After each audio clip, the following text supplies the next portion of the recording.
अम्बेडकर नगर में अपहरण मामले में पुलिस ने की कार्रवाई। अपहरणकर्ता को किया गया गिरफ्तार। अपहरण करने वाले युवक को पुलिस ने किया गिरफ्तार। राजस्थान के कोटा में हुआ हादसा। कबाड़ के गोदाम में लगी आग। सूचना के बाद घटना स्थल पर पहुंचा दमकल विभाग। कड़ी मशक्कत के बाद आग पर पाया गया काबू। तेलंगाना के रंगारेड्डी में आग का तांडव। शमशाबाद में स्क्रैप गोदाम में लगी भीषण आग। दमकल विभाग ने कड़ी मशक्कत के बाद पाया काबू। हिमाचल से बर्फबारी से बदला मौसम का मिजाज। मनाली और कुल्लू से बर्फबारी की तस्वीरें आई सामने। ब्राजील के रेसिफ में आग का तांडव। एक निर्माणाधीन इमारत में लगी भीषण आग। ऊपरी हिस्से को पहुंची क्षति। किसी के हताहत होने की खबर नहीं। निर्माणाधीन हाई राइज बिल्डिंग में लगी भीषण आग। इमारत का ऊपरी हिस्सा पूरी तरह खाक। किसी के हताहत होने की खबर नहीं। यूएस के डेट्रॉइट में हुई गोलीबारी का वीडियो आया सामने। पार्किंग की जगह को लेकर हुए विवाद में 5 लोग गंभीर रूप से हुए थे जख्मी। गाजा में युद्ध को लेकर के यमन के सना में यमन वासियों ने किया प्रदर्शन। विरोध प्रदर्शन के दौरान फिलिस्तीनियों के साथ हजारों की संख्या में जुटे यमन वासी। गाजा पट्टी पर नहीं रुक रही है जंग की दास्तान। संयुक्त राष्ट्र ने गाजा भेजी मानवीय सहायता। हवाई सहायता के जरिए लोगों तक पहुंचाई गई मानवीय सहायता। इजराइल का लेबनान पर फिर अटैक। दक्षिण लेबनान के अल बजौरिया शहर में एक कार को बनाया गया निशाना। ड्रोन के जरिए किया गया हमला। न्यूयॉर्क में राष्ट्रपति जो बाइडेन का किया गया जोरदार स्वागत। बराक ओबामा, बिल क्लिंटन और मनोरंजन जगत से कई बड़े लोग समर्थन करते नजर आए। मॉस्को में हुए गोलीबारी के बाद एक महिला का दर्द आया सामने। वीडियो जारी कर फायरिंग की घटना को बताया पूरी तरह से सपना। मॉस्को गोलीबारी में 140 लोगों की हुई थी मौत।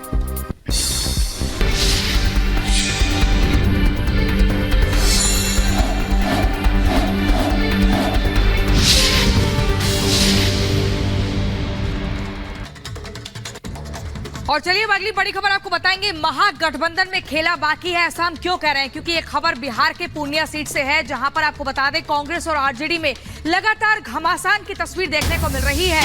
पप्पू यादव ने ऐलान कर दिया है कि कांग्रेस की टिकट पर वो पूर्णिया से चुनाव लड़ेंगे और 2 अप्रैल को नामांकन दाखिल करने भी पहुंचेंगे।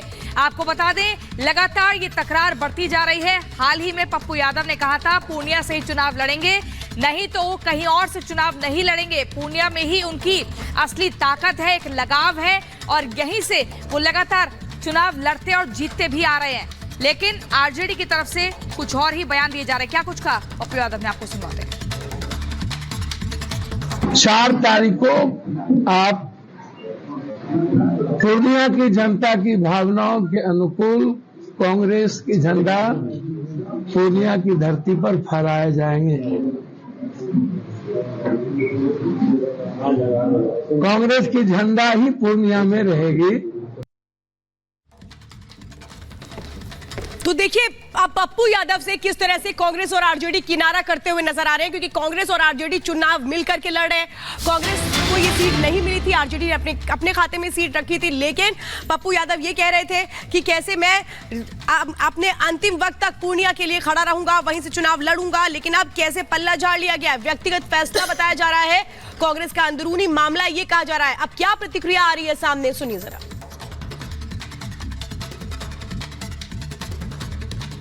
ये मामला कांग्रेस पार्टी का है।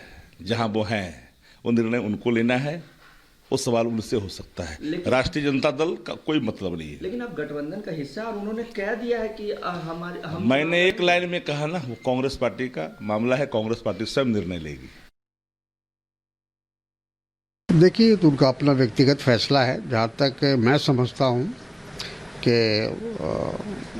जो महागठबंधन बना या इंडिया गठबंधन बना है, उसकी जो समन्वय समिति थी, कोऑर्डिनेशन कमेटी थी, उसकी बैठक में जो फैसले हुए हैं उसमें पूर्णिया आरजेडी को गया है।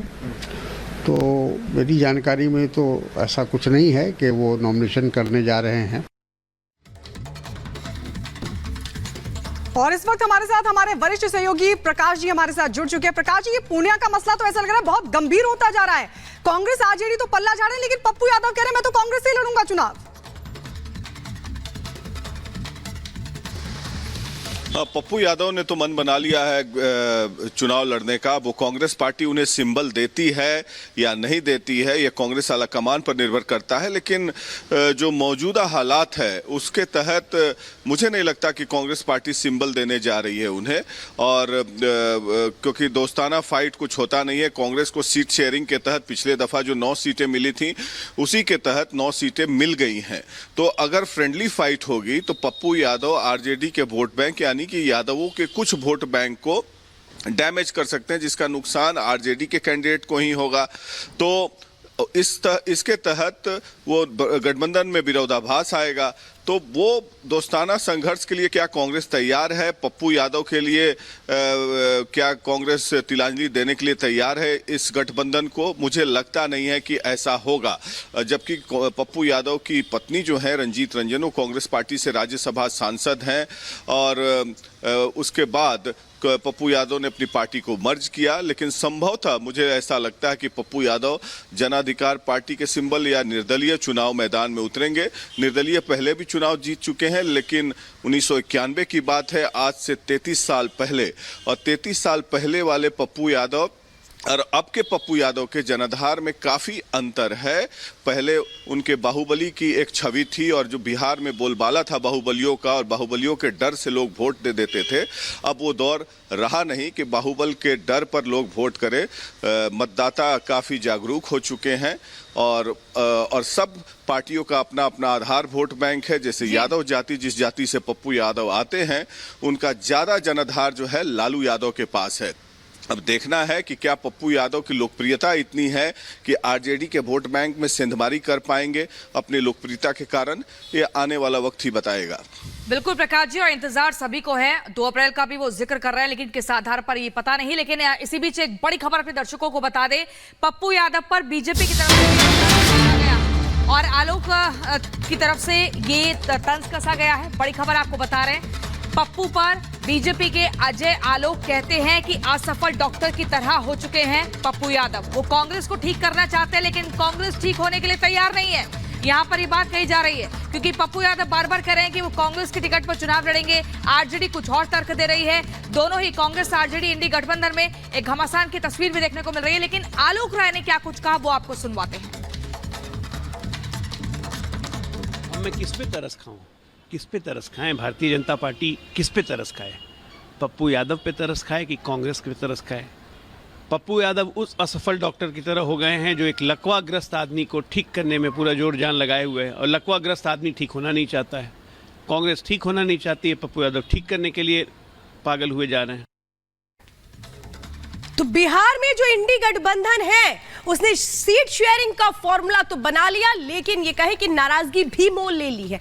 जो एक तरह से अभी पप्पू यादव कांग्रेस के साथ हैं क्योंकि उनकी पार्टी का उन्होंने विलय कांग्रेस में कर लिया था, लेकिन पूर्णिया सीट कांग्रेस के खाते में नहीं आई है। इसीलिए कहा जा रहा है कि बगावती तेवर अपनाने को तैयार है पप्पू यादव। लेकिन इससे आरजेडी को कितना नुकसान होगा, बीजेपी को कितना फायदा होगा, क्या समीकरण बिहार में बन रहे हैं, इस वीडियो की रिपोर्ट देखिए।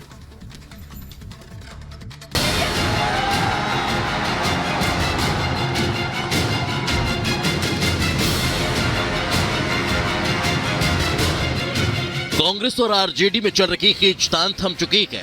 बिहार में लोकसभा चुनाव को लेकर इंडी गठबंधन में सीटों का बंटवारा हो गया है। पूर्णिया की सीट आरजेडी को मिल गई है, लेकिन पप्पू यादव का पूर्णिया प्रेम दर्द के रूप में रह रहकर छलक रहा है। उनके बगावती तेवर की वजह से कांग्रेस और आरजेडी में भूचाल मचा हुआ है। दरअसल आरजेडी प्रमुख लालू प्रसाद यादव ने बिहार की पूर्णिया लोकसभा सीट से जदयू से आरजेडी में आई बीमा भारती को अपना उम्मीदवार बनाया है। ये बात पप्पू यादव को बिल्कुल रास नहीं आई और उन्होंने सीटों के बंटवारे के बाद भी कांग्रेस से नामांकन करने की ठान ली। 4 तारीख को आप पूर्णिया की जनता की भावनाओं के अनुकूल कांग्रेस की झंडा पूर्णिया की धरती पर फहराए जाएंगे।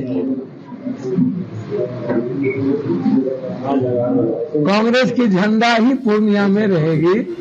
पप्पू यादव ने टिकट पाने के लिए क्या नहीं किया, अपनी पार्टी का विलय कांग्रेस में कर दिया।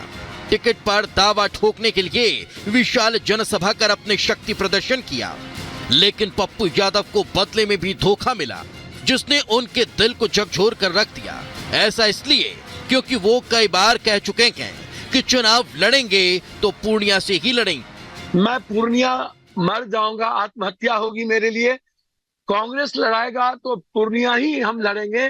पूर्णिया से बाहर जो आदेश होगा कांग्रेस का नहीं जाएंगे। हमें अपने पूर्णिया के आत्मसम्मान और उस विश्वास के साथ, उस भगवान के साथ दगा करने से पहले मरना पसंद होगा, आत्महत्या करना पसंद होगा। पूर्णिया की भावनाओं को जो मेरा इमोशनल टच है नहीं होंगे। वहीं पप्पू यादव के पूर्णिया से लोकसभा चुनाव लड़ने के ऐलान के बाद आरजेडी में भूचाल आ चुका है।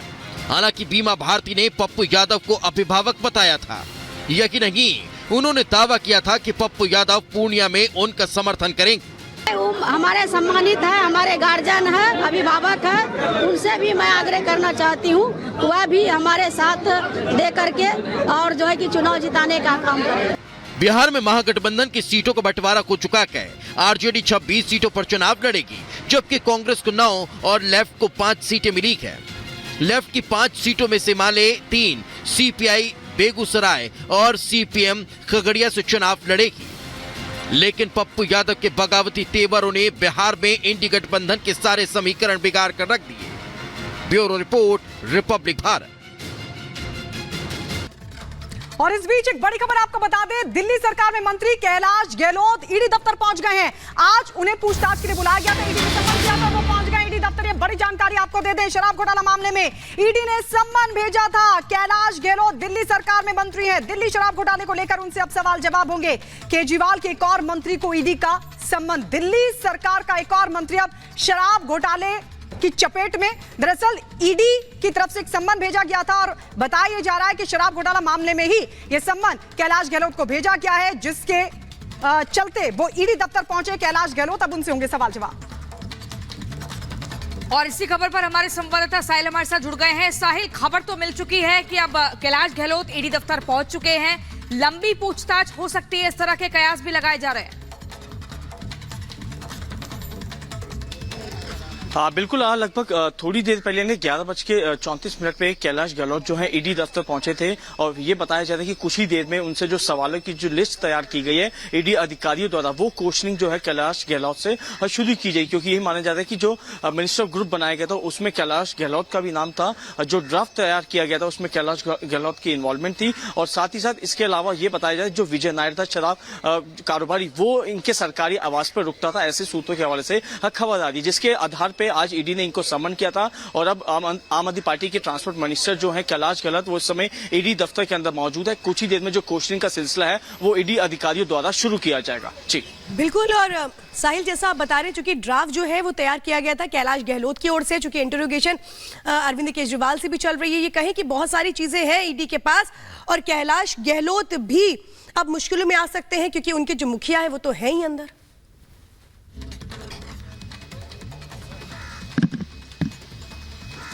निश्चित तौर पे कैलाश गहलोत की जो मुश्किलें हैं वो कहीं ना कहीं बढ़ने वाली है, क्योंकि ईडी ने सम्मन किया तो किसी किसी पुख्ता आधार पे ही इनको सम्मन किया होगा, क्योंकि उनके पास काफी ज्यादा जो सबूत है इस पूरे मामले में है, जिसके बाद एक जो खुलासे हैं वो इस पूरे शराब की नीति मामले में हो रहे हैं। इससे पहले मुख्यमंत्री अरविंद केजरीवाल को ईडी ने कस्टडी में लिया था। अब उसके बाद जो है आम आदमी पार्टी के जो ट्रांसपोर्ट मिनिस्टर उसको कैलाश गहलोत को ईडी ने सम्मन किया है। तो इससे ये साफ हो सकता है कि किसी ग्राउंड के आधार पर